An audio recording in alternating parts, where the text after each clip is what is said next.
hari Minggu, mari dengan penuh sukacita naikkan pujian pengagungan di hadapan Allah kita. Haleluya. Ya Allah penebusku, Allah penebusmu, lewat kuasa kebangkitannya Dia nyatakan Dia Allah yang dahsyat dan luar biasa. Amin. Dijadikan saudara dan saya lebih dari pemenang. Yang setuju katakan haleluya. Angkat suaramu, mari nyanyikan oh yeah. Ku tahu Dia penolongku, darahnya tebus dosaku. Ku yakin, yeah. Ku yakin, Dia angkat deritaku, sembuhkan sakitku. Ku yakin, mari katakan, ku yakin, oh yeah. Ku angkat panji, oh, Dia telah menang atas maut. Dia penebusku, Dia hiduplah, Dia penebusku, oh Dia hiduplah, oh yeah, oh yeah.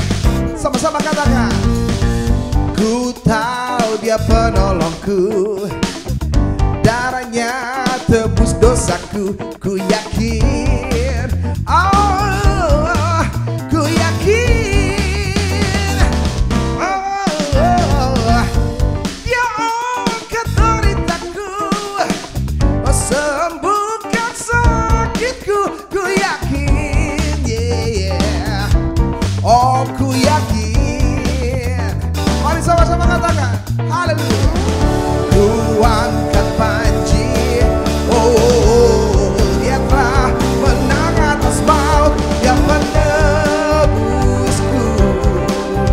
Dia hiduplah, Dia penebusku, Dia hiduplah, yeah. Kau bebaskanku, ku kan bangkit, bukan menari menyambut kerajaanmu datang. Come on music, let's go, yeah, yeah. Sungguh kau penebusku, oh, ku bebas di dalammu. Are you ready church? Come on, sing with me, let's go. Dia penebusku, Dia hiduplah, oh Dia penebusku, oh Dia hiduplah, oh Dia penebusku, oh Dia hiduplah, oh Dia penebusku, oh Yesus hiduplah, oh yeah, yeah, yeah, yeah.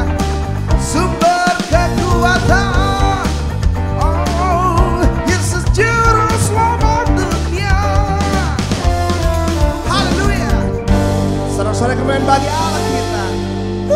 Haleluya.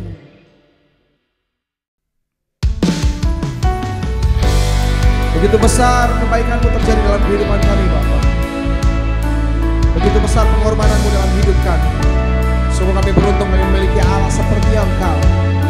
Sebab itu segala hormat, pujian, pengagungan kami persembahkan di hadapan-Mu sebagai bukti kami mengasihi Engkau lebih dari segalanya. Mari saudaraku, angkat kedua tanganmu dan sembah Dia.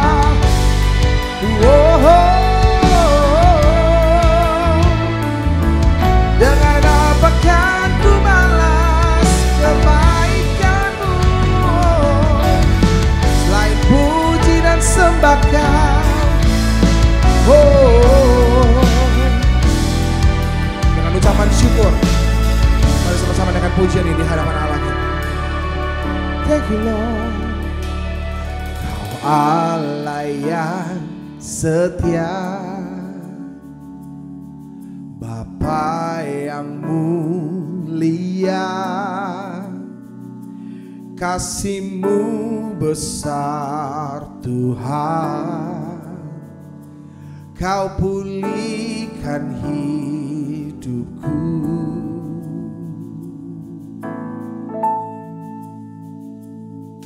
Kaulah harapanku, hidupku dalam-Mu.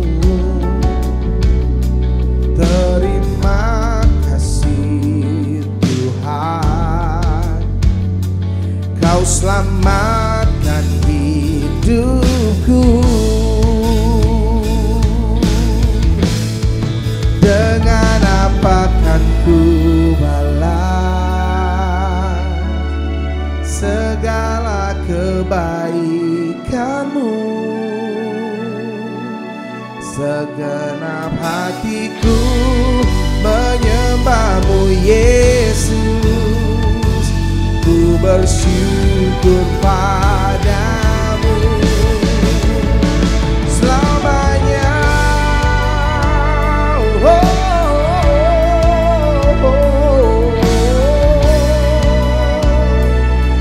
Untuk selama-lamanya. Oh yeah. Terima kasih Yesusku. Dengan pujian ini bersama mari katakan.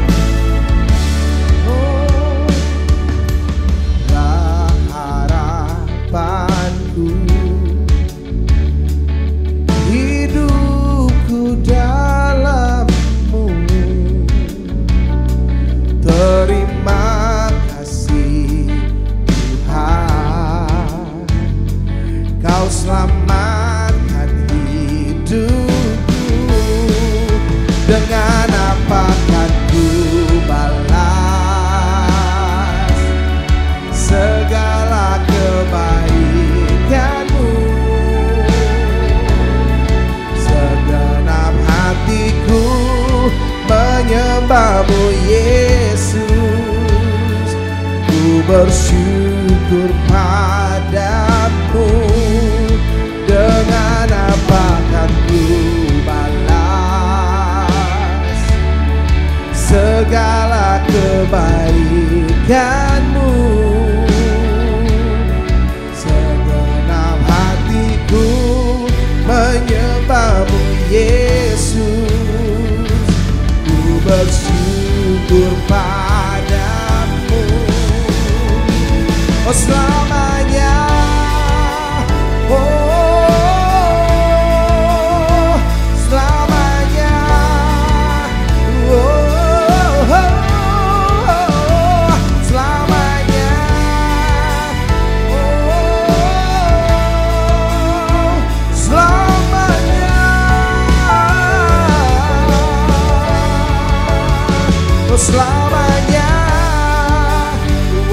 Oh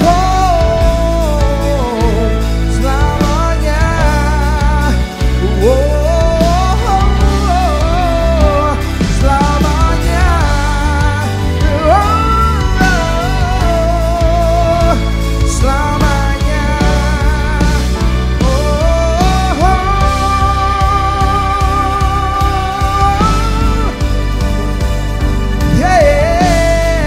Dengan apa kan ku balas segala kebaikan-Mu? Segenap hatiku menyembah-Mu Yesus, ku bersyukur padamu. Dengan apa kan ku balas segala kebaikan-Mu? Segenap hatiku menyembah-Mu Yesus, ku bersyukur padamu. Dengan apa kan ku balas segala kebaikan-Mu? Segala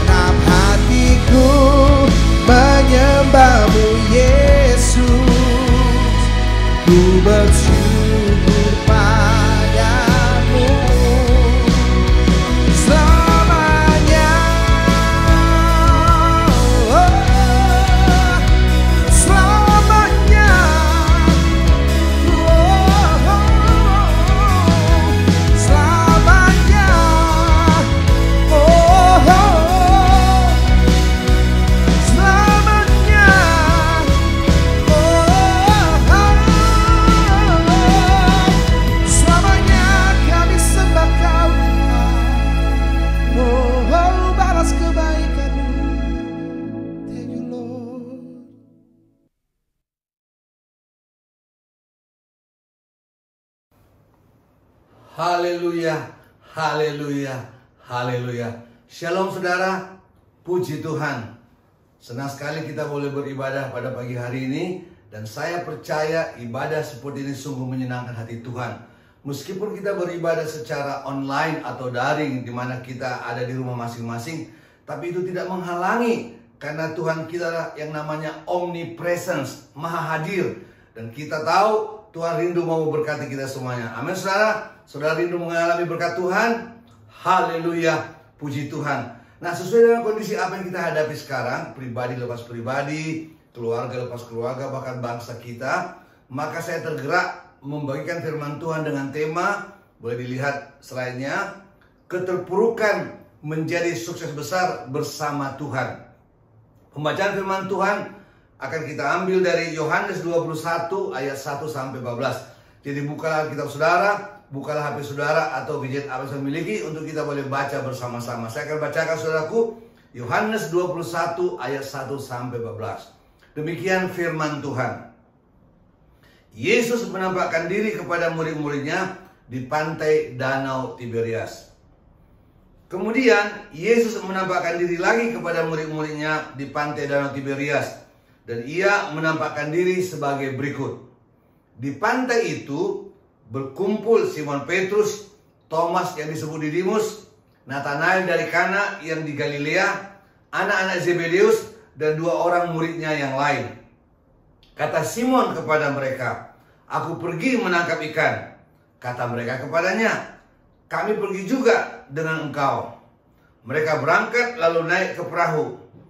Tetapi malam itu mereka tidak menangkap apa-apa. Ketika hari mulai siang, Yesus berdiri di pantai. Akan tetapi murid-murid itu tidak tahu bahwa itu adalah Yesus. Kata Yesus kepada mereka, "Hai anak-anak, adakah kamu mempunyai lauk pauk?" Jawab mereka, "Tidak ada." Maka kata Yesus kepada mereka, "Tebarkanlah jalamu di sebelah kanan perahu, maka akan kamu peroleh." Lalu mereka menebarkannya, dan mereka tidak dapat menariknya lagi karena banyaknya ikan. Maka murid yang dikasihi Yesus itu berkata kepada Petrus, "Itu Tuhan." Ketika Petrus mendengar bahwa itu adalah Tuhan, maka ia mengenakan pakaiannya, sebab ia tidak berpakaian, lalu terjun ke dalam danau. Murid-murid yang lain datang dengan perahu karena mereka tidak jauh dari darat, hanya kira-kira 200 hasta saja, dan mereka menghela jala yang penuh ikan itu. Ketika mereka tiba di darat, mereka melihat api arang dan di atasnya ikan dan roti. Kata Yesus kepada mereka, "Bawalah beberapa ikan yang baru kamu tangkap itu." Simon Petrus naik ke perahu, lalu menghela jala itu ke darat, penuh ikan-ikan besar, 153 ekor banyaknya. Dan sungguh pun sebanyak itu, jala itu tidak koyak. Kata Yesus kepada mereka, "Marilah dan sarapanlah." Tidak ada di antara murid-murid itu yang berani bertanya kepadanya, "Siapakah engkau?" Sebab mereka tahu bahwa ia adalah Tuhan. Yesus pergi ke depan, mengambil roti dan memberikannya kepada mereka. Demikian juga ikan itu. Itulah ketiga kalinya Yesus menampakkan diri kepada murid-muridnya sesudah ia bangkit dari antara orang mati. Puji nama Tuhan. Saudaraku, kalau kita simak baik-baik apa yang kita baca tadi, maka ini kita bagaimana setelah Yesus bangkit dari kubur yang kita peringati tanggal 4 April yang lalu, yaitu yang namanya Hari Paskah. Ternyata Yesus masih berjalan di muka bumi ini selama 40 hari sebelum naik ke sorga. Dan sebelum naik dia ke sorga, dia berkali-kali menunjukkan dirinya, baik kepada murid-muridnya maupun kepada yang lain. Apa yang kita ketahui dari ayat-ayat yang tadi kita baca tadi, itulah ketiga kalinya Yesus menampakkan diri kepada murid-muridnya sesudah ia bangkit dari antara orang mati. Yang menarik adalah perhatikan, semalam-malaman mereka mencari ikan, tapi tidak seekor pun yang mereka dapatkan. Namun ketika Yesus ada bersama mereka, mereka mendapat banyak ikan yang besar-besar. Dan tadi kita membaca jumlahnya ada 153 ekor. Apa artinya bagi kita?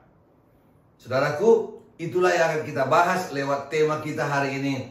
Keterpurukan menjadi sukses besar bersama Tuhan. Namun sebelum saya lanjutkan, saya mau share lebih dahulu sebuah cerita pendek yang pernah saya baca dan sungguh memberkati saya. Jadi katanya adalah seekor rusa betina yang sudah hamil berat mau melahirkan, berpikir bagaimana dia membutuhkan tempat yang aman kalau dia melahirkan, sekaligus kalau dia haus dia bisa minum. Jadi pergilah dia ke sebuah tempat di tepi hutan yang dimana ada sungainya. Setelah sampai dia di tempat itu, langit menjadi gelap karena rupanya hujan mau datang. Setelah menunggu beberapa saat, tiba-tiba kejutan terjadi. Suara gemuruh, guntur, kilat sambung menyambung, dan tiba-tiba sisi hutan di belakangnya terbakar. Waktu dia melihat ke kiri, dia lihat ada seekor pemburu sedang mengarahkan panahnya mau memanah dia, rusa ini. Kemudian dia lihat sebelah kanan, ternyata dia lihat ada seekor singa yang siap-siap mau menerkam dia. Di depannya ada sungai yang mengalir. Rasanya dia sedang terjepit, sedang terpuruk. Bagaimana kondisi yang begitu sulit dihadapi? Apakah dia mau menangis, kecewa, atau apa sajalah yang boleh kita katakan? Dia betul-betul berada dalam satu situasi yang sulit, sangat terpuruk. Akhirnya dia putuskan agar dia pasrah saja, berserah apapun yang terjadi, dan dia konsentrasi untuk bisa melahirkan anaknya. Itu saja yang dia bisa lakukan. Nah, sembari dia konsentrasi untuk melahirkan anaknya ini, tiba-tiba keajaiban terjadi.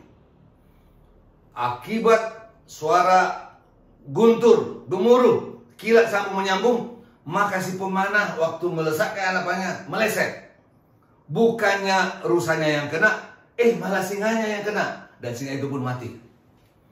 Tiba-tiba lagi ada petir yang menyambar si pemburu itu dan mati seketika. Dan yang lebih luar biasa lagi, tiba-tiba hujan deras turun dan sisi hutan yang di belakangnya yang tadi terbakar menjadi padam akibat hujan lebat yang turun tersebut. Begitulah akhirnya dia mendapat suasana yang tenang dan dia bisa melahirkan anaknya. Induk rusa dan anaknya pun lahir dengan selamat dan mereka aman dari semuanya. Apa artinya bagi kita? Saudaraku, ada kondisi kadang-kadang di mana kita sedang merasa terpuruk. Ada masalah, bertubi-tubi rasanya, dari kiri kanan, dari mana-mana. Mungkin masalah ekonomi oleh karena pandemi COVID-19, bisnis kita terpuruk, ada masalah keluarga, hubungan suami istri, hubungan orang tua dengan anak, antara anak dengan anak, atau apa saja. Bahkan mungkin juga ada sakit penyakit. Nah, saudaraku, apa yang harus kita lakukan? Mari kita belajar seperti rusa ini, yang pasrah.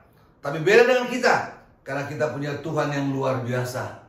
Saya percaya Tuhan rindu agar kita lepas dari semua persoalan yang kita hadapi. Dia sanggup menolong kita, amin. Makanya saya percaya keterpurukan bisa menjadi sukses besar bersama dengan Tuhan. Amin, saudara. Haleluya, puji Tuhan. Yang penting, mari kita belajar. Let's do our best.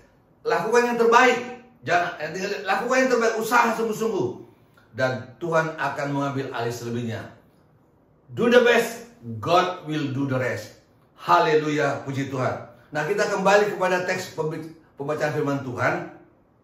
Dari ayat-ayat yang kita baca ini, ada hal-hal yang perlu kita perhatikan. Sesuai dengan tema kita, keterpurukan menjadi sukses besar bersama dengan Tuhan. Ini dia, mari kita lihat satu persatu. Yang pertama, selalu undang hadirat Tuhan dalam kehidupan saudara. Selalu undang hadirat Tuhan dalam kehidupan saudara. Saya akan baca ulang ayat 4 dan 5. Ketika hari mulai siang, Yesus berdiri di pantai. Akan tetapi murid-murid itu tidak tahu bahwa itu adalah Yesus. Kata Yesus kepada mereka, "Hai anak-anak, adakah kamu mempunyai lauk pauk?" Jawab mereka, "Tidak ada." Saudaraku, murid-murid Tuhan Yesus pada waktu itu sedang mengalami keterpurukan. Bayangkan saudaraku, semalam-malaman mereka mencari ikan di danau itu, tapi tidak ada yang dapat. Tidak seekor pun. Padahal menurut logika kita, mestinya dapat. Kenapa? Di situ ada Petrus yang sejak muda betul. Dia adalah seorang nelayan. Saudaraku, tinggalnya pun di pinggir danau itu. Kalau saudara yang sudah pernah pergi ke Israel mengadakan perjalanan wisata rohani, biasanya suka mampir tuh saudaraku di rumah Petrus. Artinya apa? Mestinya Petrus tahu di mana daerah di Danau Galilea itu yang banyak ikannya. Tapi rasanya mereka sedang apes. Ya. Semalam-malaman mereka mencari ikan, tidak ada yang dapat. Tapi ingat, perhatikan apa yang kita baca. Kondisinya menjadi berubah karena Yesus hadir, karena Yesus ada bersama-sama dengan mereka. Ada sukses besar. Mereka berhasil dapat ikan yang banyak, yang katanya besar-besar. Jumlahnya pun 153 ekor. Mari kita simak lebih dalam lagi, saudaraku. Kenapa mereka kembali bekerja menangkap ikan? Satu jawaban untuk ini adalah mereka kecewa. Saudaraku, perhatikan pertanyaan Petrus untuk menangkap ikan itu. Aku mau pergi menangkap ikan. Teman-temannya ikut. Kenapa mereka kembali kepada hidup yang lama? Kenapa mereka kecewa? Murid-murid Yesus ini ingin agar Yesus tidak disalibkan. Mereka berharap agar Yesus berbuat mujizat sehingga dia tidak perlu disalibkan. Bukankah begitu banyak mujizat-mujizat yang dilakukan oleh Tuhan Yesus? Mereka tidak tahu bahwa memang Yesus harus disalibkan agar orang-orang berdosa seperti kita ini dapat diselamatkan. Amin.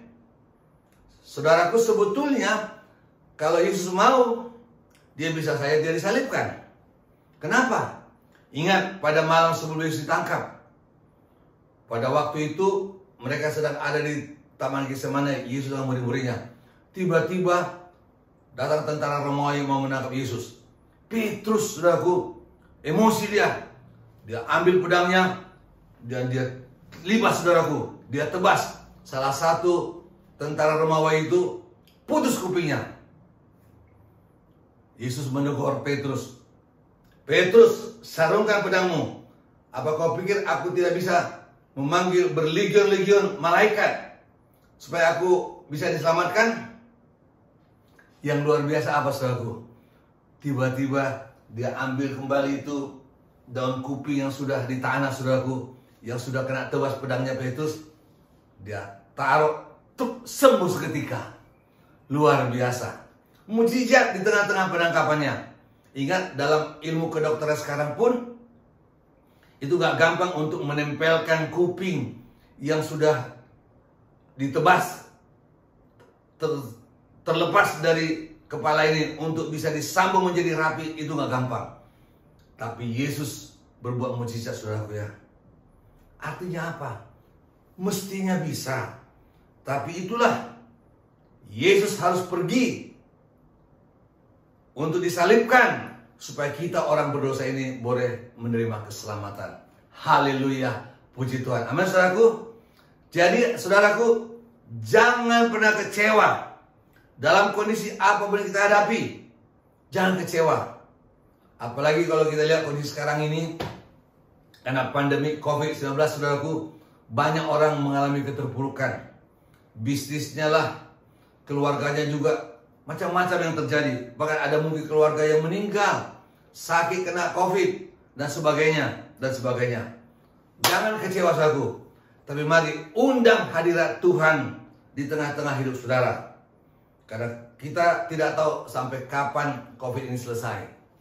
Kita tahu pemerintah begitu bekerja keras agar sebanyak-banyaknya masyarakat Indonesia boleh divaksin agar terjadi namanya herd immunity. Ada kekebalan secara masyarakat seluruhnya agar kita tidak terjangkit COVID-19. Haleluya, puji Tuhan. Itu sebabnya saudaraku, saya rindu dimanapun saudara berada, undang hadirat Tuhan. Di toko saudara, di kantor saudara, di rumah saudara, dimanapun saudara bekerja, berusaha, berbisnis, undang hadirat Tuhan. Maka saya akan lihat perkara-perkara besar terjadi. Haleluya, puji Tuhan. Kita harus yakin saudaraku, bahwa kalau Tuhan hadir, pasti Tuhan peduli kepada kita. Haleluya. Ada yang berkata apa? Seperti Bapa sayang anaknya, demikianlah engkau mengasihiku. Itu terambil dari firman Tuhan yang berasal dari Mazmur 103 ayat 13. Saya akan bacakan. Seperti Bapa sayang kepada anak-anaknya, demikian Tuhan sayang kepada orang-orang yang takut akan Dia. Saya yakin kalau orang tua normal di mana saja, maka orang tua itu akan sayang kepada anaknya, memperhatikan anaknya, mencukupkan segala kebutuhannya. Itu sebabnya kita yakin Tuhan kita lebih baik dari semua bapak-bapak orang tua yang ada di muka bumi ini. Haleluya, puji Tuhan. Itu sebabnya saudaraku, jangan pernah kecewa untuk apa yang pernah terjadi dalam hidup saudara. Undang hadirat Tuhan. Saya pernah melihat sendiri dengan mata kepala saudaraku ya. Dulu pernah saya bertugas di Kalimantan sebagai kepala kantor keuangan pada waktu itu. Tahun 1993 sampai 1998. 5 tahun saya menjadi pejabat negara di Kalimantan, saudaraku ya. Nah, karena saya sebagai orang Batak perlu juga mempunyai komunitas sesama marga Nenggolan, saudaraku ya. Jadi saya kenalan dengan seorang marga Nenggolan yang ternyata dia punya toko di sebuah pasar di kota Balikpapan. Dia seorang anak Tuhan yang sungguh-sungguh beribadah kepada Tuhan, sungguh-sungguh cinta Tuhan. Nah, waktu saya pernah datang ke tokonya ini, toko bukunya saudaraku ya, dan peralatan-peralatan kantor. Dan di bagian losnya dia ini, saudaraku, ada banyak toko-toko buku yang lain di samping kiri kanan maupun di depannya. Nah, selama saya ada di situ berbicara, bercakap-cakap dengan abang ini, saya panggil dia abang karena dia lebih tua dari saya perhatikan berkali-kali kami terganggu percakapan kami karena ada orang yang datang membeli buku atau peralatan-peralatan kantor lainnya. Padahal saya lihat di kiri kanan maupun di depan pada sepi semuanya. Dan saya percaya, saya yakin bahwa si abang ini sebelum dia buka toko, dia undang hadirat Tuhan supaya memberkati tokonya. Haleluya, puji Tuhan. Jadi sekali lagi saudaraku, undanglah hadirat Tuhan dalam kehidupan saudara. Puji nama Tuhan. Sekarang kita masuk pada poin yang kedua. Poin yang kedua, percayalah janji Tuhan pasti digenapi. Saya baca ulang ayat 6. Maka kata Yesus kepada mereka, tebarkanlah jalamu di sebelah kanan perahu, maka akan kamu peroleh. Lalu mereka menebarkan jalannya, dan mereka tidak dapat menariknya lagi karena banyaknya ikan. Saudaraku, ini sebetulnya tidak masuk akal. Kenapa? Karena tadi kita sudah tahu semalam-malapan mereka mencari ikan, nggak dapat apa-apa. Tapi saya percaya saudaraku, karena Tuhan yang menyuruh mereka untuk menebarkan jalannya di sebelah kanan perahu, maka mujizat terjadi. Saya percaya saudaraku, untuk menggenapi janjinya, kadang-kadang Tuhan berbuat mujizat. Ingat saudaraku ya, pada waktu itu Yesus berbicara tanpa mic, tanpa mikrofon. Artinya kalau suaranya didengar jelas oleh mereka, jaraknya tidak jauh. Saya juga pernah ke pantai di mana pada waktu Yesus sedang ada pada waktu cerita ini saudaraku ya, dibawa oleh tour guide pada waktu ke Israel. Dan saya jalan di pantai itu, bahkan masuk ke dalam danaunya. Ternyata danaunya tidak dalam, saudaraku. Cukup dangkal. Jadi saya bayangkan kalau Yesus berbicara kepada mereka dan mereka bisa mendengar suara Yesus dengan jelas tanpa mikrofon, artinya jarak mereka tidak jauh. Artinya juga danaunya tidak dalam. Tapi ini mujizat. Kenapa? Walaupun danaunya tidak dalam, pada waktu mereka tebar jalannya, mereka dapat ikan yang banyak, bahkan dikatakan besar-besar. 153 ekor. Ini mujizat, saudaraku ya. Haleluya, puji Tuhan. Makanya percayalah akan janji Tuhan. Bagaimana kondisi kita, masalah kita, ingat janji Tuhan. Tuhan berkata, mari datang kepadaku, hai kamu yang letih lesu beban berat, aku akan memberikan kelegaan bagimu. Artinya kalau lega itu puas, ada jalan keluar, ada pemulihan, ada berkat Tuhan. Amin, saudaraku. Ingat, Tuhan berjanji apa? Bahwa pencuri datang untuk mencuri, membunuh dan membinasakan. Tapi aku datang supaya domba-domba itu hidup dalam kelimpahan. Haleluya, puji Tuhan. Kalau kita sakit, ingat janji Tuhan. 1 Petrus 2 ayat 24 saya bacakan. Ia sendiri telah memikul dosa kita di dalam tubuhnya di kayu salib, supaya kita yang telah mati terhadap dosa hidup untuk kebenaran. Oleh bilur-bilurnya kamu telah sembuh. Haleluya, puji Tuhan. Ada jaminan kesembuhan oleh bilur-bilur Yesus pada waktu dia disalibkan. Darah Yesus yang mengalir itu membawa kesembuhan bagi orang sakit. Haleluya, puji Tuhan. Amin, saudaraku. Makanya saya katakan ini bicara soal iman. Saudaraku, waktu mereka menebarkan jalannya di danau itu adalah tindakan iman. Karena tadi semalam-malaman mereka nggak dapat apa-apa.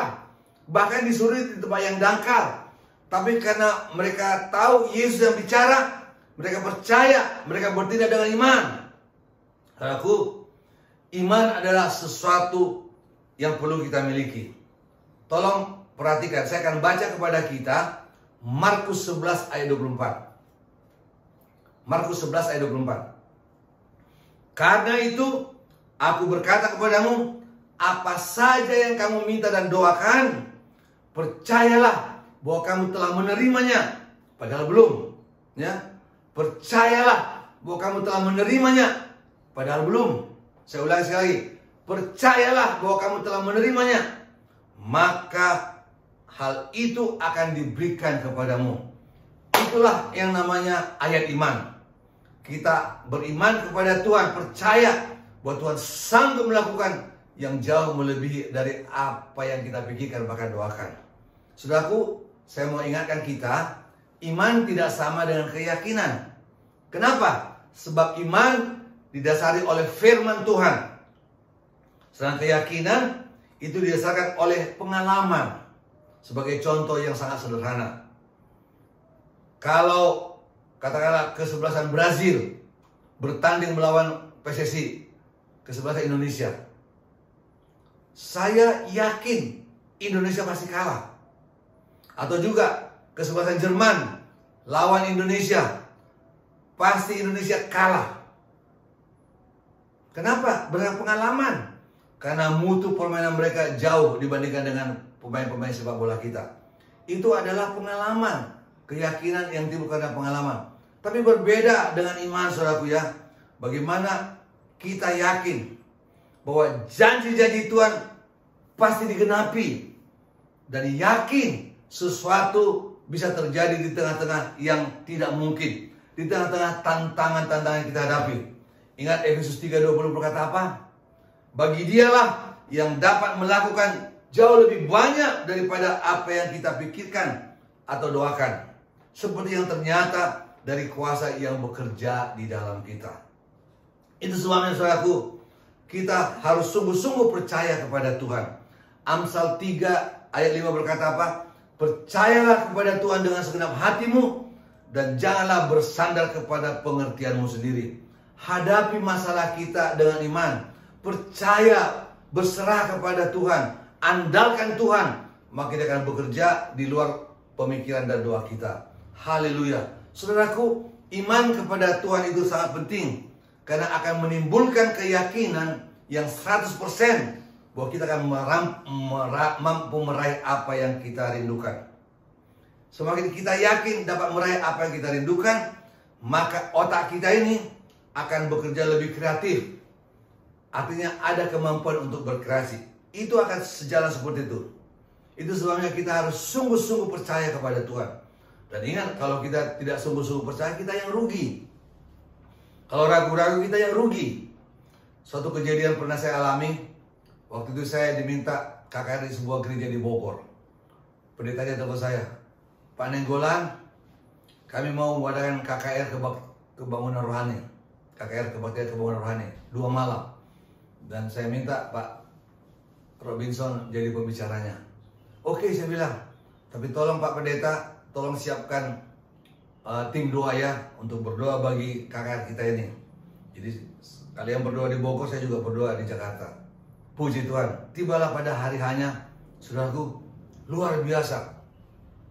Baru hari pertama, saudaraku, setelah firman Tuhan dan kita berdoa, mujizat terjadi. Ibunya pendeta yang datang dengan kursi roda, wah, dijamah Tuhan. Pada waktu saya doakan, saudaraku, Tuhan menjamah ibu ini. Dia bilang, Tanda, bangkit dalam nama Yesus. Dia bangkit dari kursi rodanya, berjalan dalam nama Yesus. Dia jalan, saudaraku. Dia pulang tanpa kursi roda. Kenapa? Bagi Tuhan tidak ada yang mustahil. Bagi Tuhan tidak ada yang tidak mungkin. Amin, saudaraku. Dan banyak lagi yang lain disembuhkan Tuhan. Nah, ini yang mau saya katakan.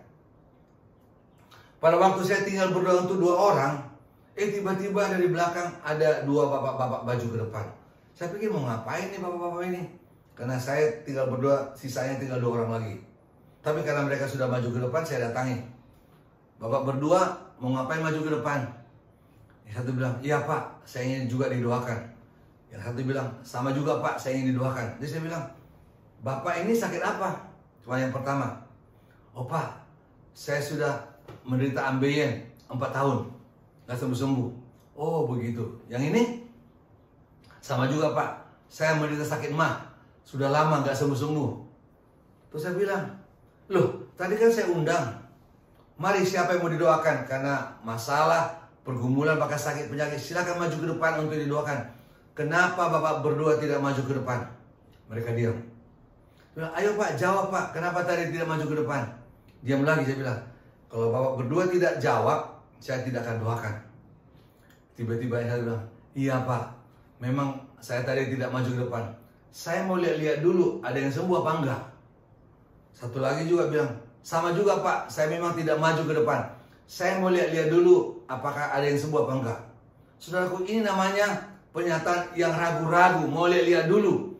Iman adalah percaya yang sungguh akan hal-hal perkara yang diharapkan, dan keyakinan akan hal perkara-perkara yang tidak kelihatan.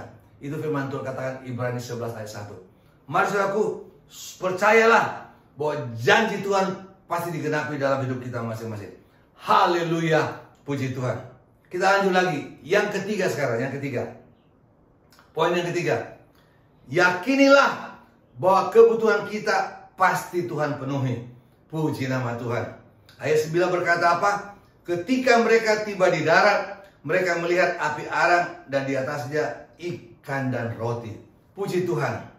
Saya percaya saudaraku, Tuhan sangat peduli kepada kebutuhan mereka. Tuhan tahu bahwa mereka semalam-malam bekerja, gak dapat ikan, pasti keloncongan, lapar. Apalagi gak dapat apa-apa, makin kesel mungkin ya. Tapi Tuhan tahu kebutuhan mereka. Pada waktu mereka sudah mendarat, saudaraku, ternyata Yesus telah menyiapkan, dikatakan api arang dan di atasnya ikan dan roti. Wah, mereka makan toast, ya, roti bakar, dan juga barbecue, fish barbecue, ya, ikan bakar, saudaraku ya. Makanya saya yakin sebagaimana Paulus katakan dalam Filipi 4 ayat 19. Allahku akan memenuhi segala keperluanmu menurut kekayaan dan kemuliaannya dalam Kristus Yesus. Dan dia tulis itu berdasarkan pengalamannya bahwa Tuhan sanggup menolong dia, memenuhi kebutuhannya dan berbagai masalah yang dihadapi. Saudaraku, mungkin masing-masing kita sudah banyak dengar sharing kesaksian orang lain. Bagaimana dalam masa-masa yang susah Tuhan sanggup memenuhi kebutuhan mereka. Tuhan sanggup menolong mereka. Makanya saudaraku, kita harus percaya seperti mereka ini, Tuhan sanggup juga memenuhi kebutuhan kita. Yang penting, ini dia. Lihat, perhatikan slide berikut. Yang penting kita taat dan setia. Ya, seperti tadi saya katakan, waktu Tuhan Yesus berkata kepada mereka, tebarkan jalamu di sebelah kanan perahu. Kalau menurut logika, mana mungkin dapat ikan besar-besar? Orang dangkal. Kalau di tempat yang dangkal tidak mungkin ada ikan-ikan besar. Ikan kecil-kecil, saudaraku ya. Itu tempat yang dangkal. Tapi murid-murid ini taat. Karena mereka tahu Yesus yang mengucapkannya. Jadi ketaatan itu sangat penting, saudaraku. Dan kita tahu dalam kehidupan kita sehari-hari, pegawai-pegawai baik dalam lingkungan pemerintahan maupun perusahaan swasta, orang-orang yang taat kepada pimpinannya maka akan dapat promosi. Haleluya. Nah, sekarang kita tanya diri kita, apakah kita sudah taat untuk apa yang Tuhan rindukan kepada kita semuanya? Saya melihat, lihat slide berikut, ada 3 area yang sering kita tidak taat atau gagal. Ini dia. Area yang pertama, masalah kekudusan hidup kita. Padahal Tuhan berkata, kuduslah kamu sebab aku kudus. 1 Petrus 1:16. Maka dikatakan, tanpa kekudusan tidak seorang pun yang dapat melihat Allah. Jadi mari saudaraku, kita harus memelihara, menjaga kekudusan hidup kita. So, saya yakin kekudusan hidup ini adalah pintu gerbang untuk mengalami perkara-perkara yang dahsyat dari Tuhan. Haleluya, puji Tuhan. Area yang kedua adalah amanat agung atau membawa jiwa-jiwa kepada Tuhan. Ingat, sebelum Yesus naik ke sorga, dia menyampaikan kepada murid-muridnya yang kita kenal istilahnya amanat agung. Pergilah kamu sampai ke ujung bumi, jadikan semua bangsa menjadi muridku. Ya, artinya apa? Kita sebagai murid-murid Tuhan, anak-anak Tuhan, orang percaya, kita bukan hanya menikmati berkat Tuhan, tapi kita punya tugas untuk kita boleh bawa jiwa-jiwa kepada Tuhan. Saya yakin, saudaraku, kalau kita nanti ketemu Tuhan muka dengan muka, dia tidak tanya berapa rumah kita, berapa mobil kita, berapa investasi kita, berapa gelar sarjana kita. Tuhan tidak concern, Tuhan tidak tertarik kepada itu. Tapi Tuhan sangat peduli kepada jiwa-jiwa. Itu sebabnya dia rela mati di kayu salib. Supaya apa? Supaya lewat pengorbanannya di kayu salib, kita beroleh keselamatan. Tuhan concern terhadap jiwa-jiwa. Makanya dalam masa-masa pandemi sekarang ini pun, walaupun kita beribadah secara online, mari saudaraku, jangan malas, bergerak terus. Tetap kita cari jiwa, bawa jiwa kepada Tuhan. Dan saya percaya setiap jiwa yang kita menangkan, maka itu akan menambah kredit poin kita di sorga. Ribuan jutaan malaikat di sorga bersuka cita kalau ada satu jiwa dimenangkan kepada Tuhan. Haleluya, puji Tuhan. Amin, saudaraku. Puji Tuhan. Area yang ketiga adalah, ini dia, lihat slide itu. Berkorban dan memberi untuk pekerjaan Tuhan. Ya. Ini sering terjadi, apalagi dalam kondisi ini ada rasanya susah kita berkorban. Tapi perhatikan firman Tuhan dalam 2 Korintus 9 ayat 6 dan 8 sampai 8. 2 Korintus 9 ayat 6 sampai 8. Camkanlah ini, orang yang menabur sedikit akan menuai sedikit juga, dan orang yang menabur banyak akan menuai banyak juga. Hendaklah masing-masing memberi menurut kerelaan hatinya. Jangan dengan sedih hati atau karena paksaan. Sebab Allah mengasihi orang yang memberi dengan sukacita. Perhatikan ayat 8 ini.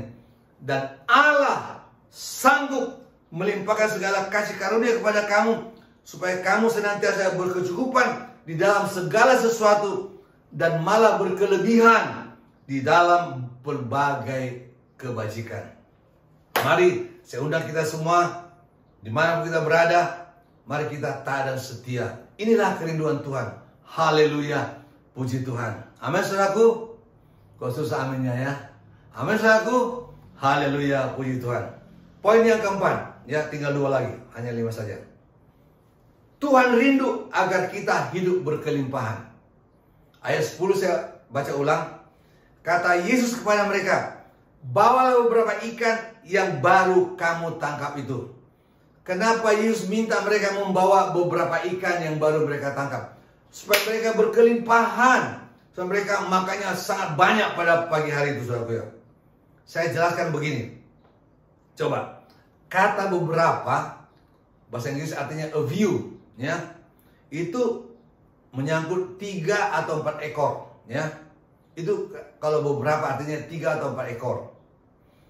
Tapi tadi kita baca juga ikannya besar-besar.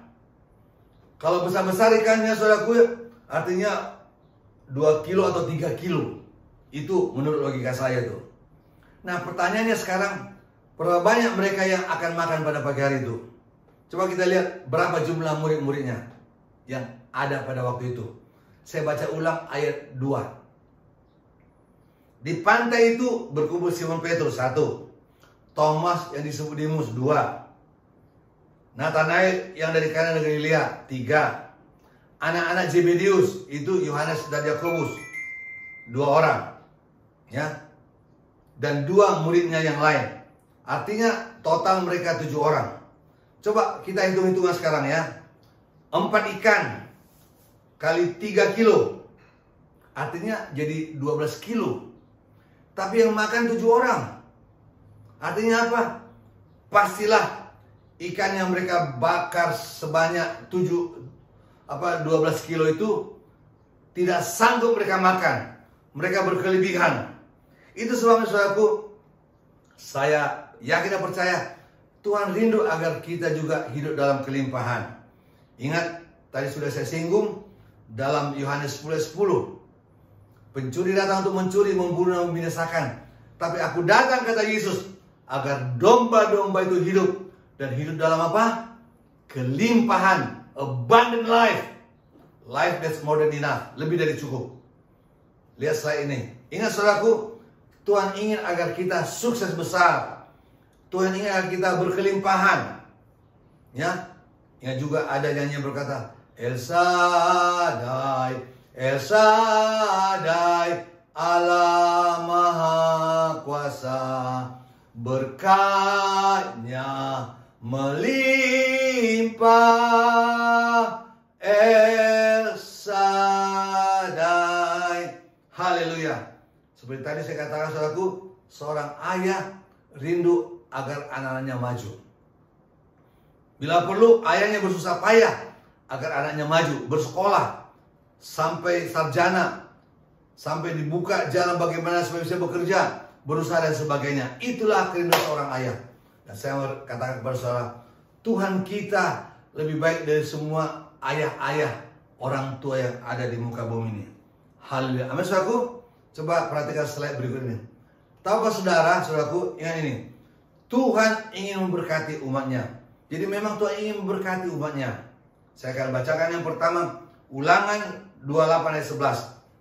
Juga Tuhan akan melimpahi engkau dengan kebaikan dalam buah kandunganmu, dan hasil ternakmu, dan dalam hasil bumimu, yang di tanah yang dijanjikan Tuhan dengan sumpah kepada nenek moyangmu, untuk memberikannya kepada kamu. Ayat yang berikut, Yeremia 29 ayat 11. Sebab aku ini mengetahui rancangan-rancangan yang ada padaku mengenai kamu. Demikianlah firman Tuhan, yaitu rancangan damai sejahtera dan bukan rancangan kecelakaan, untuk memberikan kepadamu hari depan yang penuh harapan. Itulah Tuhan rindu agar kita diberkati. Satu lagi, 3 Yohanes 1 ayat 2. Saudaraku yang kekasih, aku berdoa semoga engkau baik-baik dan sehat-sehat saja dalam segala sesuatu, sama seperti jiwamu baik-baik saja. Jadi Tuhan rindu agar kita sehat, hidup berkelimpahan, diberkati. Haleluya. Yang berikut, tahukah saudara bahwa apa? Menjadi kaya bukan dosa. Jadi tidak salah kita menjadi kaya, asal jangan korupsi, jangan nipu orang. Amin, saudaraku. Saya baca Mazmur 8 ayat 5 dan 6. Apakah manusia sehingga engkau mengingatnya? Apakah anak manusia sehingga engkau mengindahkannya? Namun engkau telah membuatnya hampir sama seperti Allah, dan telah memahkotainya dengan kemuliaan dan hormat. Itulah kerinduan saudaraku, supaya kita boleh diberkati. Haleluya, puji Tuhan. Satu lagi, saudaraku, tahukah saudara bahwa apa? Cinta akan uang adalah akar segala kejahatan. 1 Timotius 6 ayat 10. Karena akar segala kejahatan adalah cinta uang. Oleh memburu uanglah beberapa orang telah menyimpang dari iman dan menyiksa dirinya dengan berbagai-bagai duka. Jadi sekali selalu kita perlu uang, tapi jangan korupsi. Jangan nipu orang. Orang kalau sudah hanya uang saja, kadang-kadang saudaraku bisa ribut dengan keluarga, bisa ribut dengan orang tua gara-gara warisan, bisa ribut dengan saudara gara-gara uang dan sebagainya.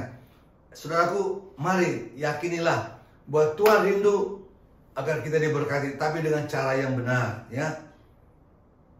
Saya yakin kalau kita lakukan ini, percayalah Tuhan akan memberkati kita. Tapi ingat, Yesus kasih tugas kepada mereka, apa itu? Bawalah beberapa ikan yang baru kamu tangkap itu. Artinya apa? Mereka perlu membawa ikan, saudaraku ya. Nah, saya percaya saat ini juga Tuhan rindu agar kita membawa ikan-ikan rohani kepada Tuhan. Apa yang dimaksud dengan ikan-ikan rohani? Jiwa-jiwa yang perlu kita bawa kepada Tuhan. Saya melihat dimanapun saya pelayanan, saudaraku ya, orang-orang yang selalu rindu memenangkan jiwa, ada saja cara Tuhan untuk menolong mereka, memberkati mereka.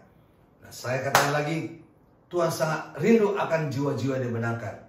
Haleluya, puji Tuhan. Yang terakhir, yang kelima, bersama Tuhan mukjizat itu nyata. Saya baca ayat 11.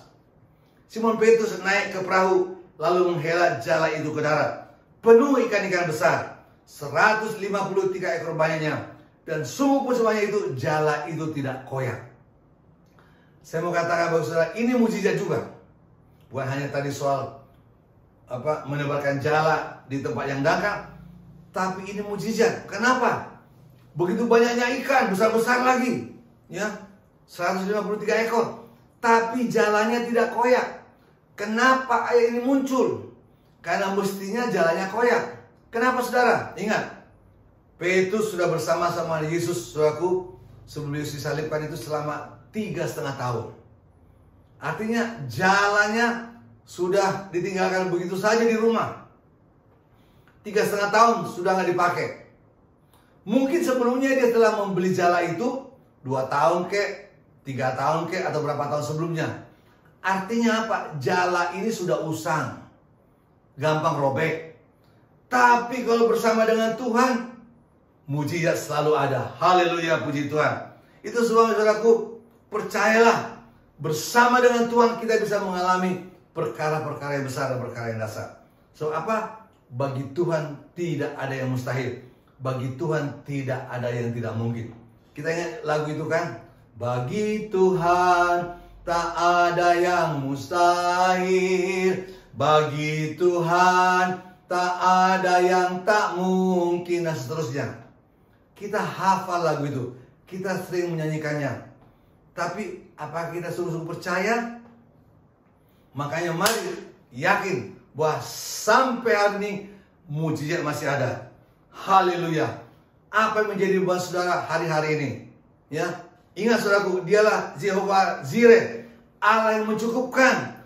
Dialah Jehovah Rafa, Allah yang menyembuhkan. Dia Yehova Sama, Allah yang selalu hadir, yang menyertai kita dalam kondisi apapun yang kita hadapi. Dan dialah Allah El Shaddai, Allah yang maha dahsyat, ya, Almighty God. Bagi Tuhan tidak ada yang mustahil. Sehingga apa masalah saudara, persoalan saudara, mari serahkan kepada Tuhan. Haleluya, puji Tuhan. Mari kita tunduk kepala, kita berdoa. Haleluya, puji Tuhan. Sebelum saya berdoa untuk yang lain, saya pertama kali rindu berdoa bagi saudara dimanapun saudara berada. Untuk saudara sedang menghadapi mungkin masa-masa yang sulit, rasanya sedang terpuruk pada saat ini. Ada masalah keuangan, ada masalah bisnis, ada masalah keluarga, atau apa saja, bahkan sakit penyakit. Percayalah, keterpurukan menjadi sukses besar bersama dengan Tuhan. Haleluya, puji Tuhan. Itu sebabnya saya rindu apabila saudara ingin didoakan, di manapun saudara berada, boleh angkat tangan kanan ke atas sebagai tanda berserah kepada Tuhan, dan tangan kiri taruh di dada saudara untuk meyakinkan diri sendiri. Bagi Tuhan tidak ada yang mustahil. Bagi Tuhan tidak ada yang tidak mungkin. Dan kita beriman kepada Tuhan, Dia sanggup menolong kita. Haleluya, puji Tuhan. Nah, sekarang kita akan berdoa. Haleluya. Bapa dalam sorga, hamba berdoa sekarang bagi setiap saudaraku yang mengangkat tangan dimanapun mereka berada. Engkaulah Tuhan kami yang omnipresence, maha hadir. Engkau hadir di rumah kami masing-masing. Engkau juga hadir di sini ya Tuhan. Di dalam nama Yesus hamba berdoa, Kau jamah lawan mereka. Dalam kondisi apapun yang mereka hadapi, oleh kuasa darah Yesus kami patahkan segala tipu daya setan iblis. Dalam nama Yesus ada pemulihan. Dalam nama Yesus ada kesembuhan. Oleh bilur-bilur Yesus kami sembuh. Dalam nama Yesus. Mari Kau jamah lawan mereka Tuhan. Bukakanlah tingkap-tingkap surgawi bagi mereka. Dalam kondisi keuangan, bisnis mereka yang terpuruk. Dalam nama Yesus ada jalan keluar. Dalam nama Yesus ada pemulihan. Haleluya, puji Tuhan. Kami yakin dan percaya Engkau sanggup menolong kami. Terima kasih ya Tuhan. Segala puji, hormat, kemuliaan bagi Kau. Hamba juga berdoa agar kami semuanya Tuhan, bukan hanya sekedar pendengar-pendengar, tapi menjadi pelaku-pelaku firman-Mu. Kami mau taat dan setia kepada Tuhan. Terima kasih Bapa. Segala puji, hormat, kemuliaan bagi Kau. Di dalam nama Tuhan Yesus Kristus. Haleluya. Semua kita katakan amin. Amin. Puji Tuhan. Haleluya. Shalom semuanya. Terima kasih pada Tuhan yang sudah melawat kita dengan luar biasa. Dan terima kasih juga buat firman Tuhan yang telah disampaikan dengan luar biasa tadi oleh hambanya Bapak Pendeta Robinson Nainggolan, yang sangat-sangat memberkati kita, yaitu dengan satu judul, keterpurukan berubah menjadi sukses besar bersama-sama dengan Tuhan. Saudara, biarlah kita bukan hanya membaca, mendengar, tetapi kita semua mengalami mujizat Tuhan dengan melakukan firman Tuhan dengan taat dan dengan iman ya saudara. Puji nama Tuhan. Terima kasih pada Pak Robinson buat firman Tuhannya yang sangat memberkati kita semua. Tuhan memberkati pelayanan, Tuhan berkati juga keluarga Bapak. Puji Tuhan. Nah, sekarang saudara-saudara, saya akan sampaikan beberapa pengumuman, yaitu bahwa kegiatan tengah minggu akan dilakukan secara Zoom meeting. Dari hari Rabu kita ada Zoom meeting untuk ibadah komsel jam 8 malam. Hari Kamis ibadah Zoom meeting kaum wanita jam 11 siang dan akan dilayani oleh Bapak Pendeta Joshua Husada. Sedangkan hari Sabtu kita ada doa fajar juga secara Zoom meeting dan akan saya layani sendiri. Dan pada minggu depan saudaraku, kita ada ibadah raya secara online jam 10 pagi dan kita akan dilayani oleh Pastor JJ Simko Putra. Puji nama Tuhan. Sekarang saudara-saudara, mari kita dengan tekun, dengan sungguh-sungguh dan tidak pernah jemu-jemu terus berdoa, mohon pertolongan dan pimpinan Tuhan, terutama buat negara kita ini. Kita tundukkan kepala saudara. Maha besar Bapa kami yang bertahta dalam kerajaan surga, puji syukur kehadirat-Mu ya Tuhan, buat lawatan-Mu yang indah pada hari ini. Tuhan, kembali kami datang ke hadirat-Mu yang Maha Kudus. Kami mohon pertolongan, belas kasihan, pengampunan daripada Tuhan untuk bangsa kami yang kami kasih, bangsa Indonesia. Berikanlah selalu hikmat-Mu ya Bapa kepada para pemimpin-pemimpin bangsa dan seluruh aparat pemerintah, mulai dari pusat sampai di daerah-daerah. Tuhan, beri mereka hikmat dan akal budi untuk memimpin negara ini dengan lebih baik. Tuhan, kami mohon pertolongan-Mu supaya badai corona ini bisa segera berlalu. Orang-orang yang menderita sakit makin berkurang, yang sembuh makin banyak, dan imunisasi dengan cara program vaksinasi juga bisa berjalan dengan lancar, dengan baik. Terima kasih Bapak, terima kasih. Kami percaya hanya pertolongan-Mu saja Tuhan yang dapat memulihkan negeri kami ini, bahkan seluruh manusia di muka bumi ini Bapak. Terima kasih Tuhan Yesus, terima kasih. Ajarlah kami terus setia padamu ya Bapak, dan terus berharap hanya kepada pertolongan-Mu saja. Terima kasih Tuhan, haleluya. Di dalam nama Yesus kami selalu berdoa dan mengucap syukur kepadamu. Saudara-saudara semuanya yang dikasihi Tuhan, marilah kita angkat kedua tangan kita, haleluya saudara, untuk menerima berkat dari Allah Bapa kita di surga. kasih setia dari putranya yang tunggal, yaitu Tuhan Yesus Kristus, dan kekuatan rohnya yang Maha Kudus akan terus-menerus menyertai kita semua, mulai dari saat ini bahkan sampai Tuhan Yesus datang kembali. Di dalam nama Yesus kami berdoa dan mengucap syukur kepadamu. Mari kita semua katakan sama-sama, amin. Tuhan Yesus memberkati.